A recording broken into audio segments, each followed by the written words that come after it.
Parang masarap mag-Jollibee ngayon. Parang gusto kong kumain ng burger steak. Pero malayo ang Jollibee dito sa area namin. Tara, gawa na lang tayo.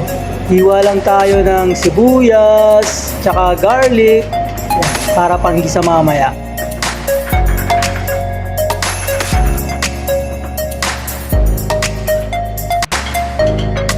Yan, yung gagamitin ko palang beef, ano lang yan, minced laham. Ito lang kasi available eh. Tapos maglalagay lang ako ng magic sarap. Baka naman, magic sarap. Maglalagay lang din ako ng soy sauce.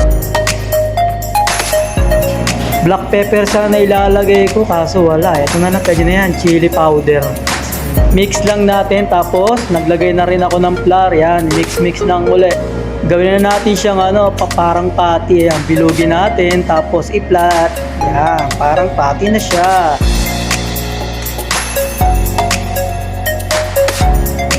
Yan, natapos ko na yung paggawa ng patty. Tara, iprito na natin.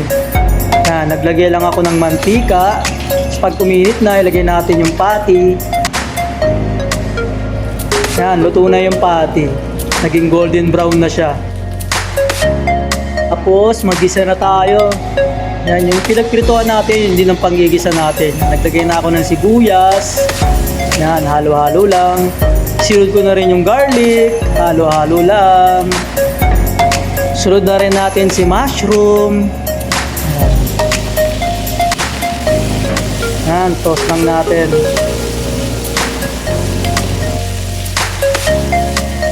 Maglalagay na rin pala ako ng dalawang Maggi chicken cubes. Wala kasing beef dito eh, kaya chicken na lang ginamit. Pero pwede na rin yan.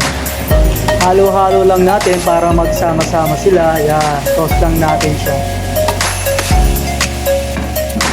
Nag-add na rin pala ako ng flour. Siguro mga 2 tablespoon. Pero bahala na kayong tumantya kung hindi malapot o malabnaw.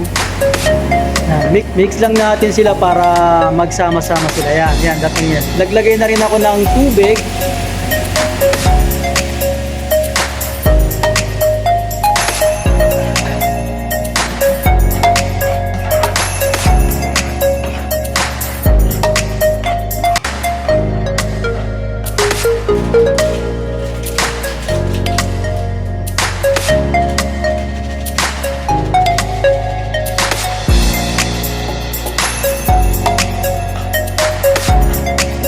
Yan, luto na po ang ating burger steak na ala chamba.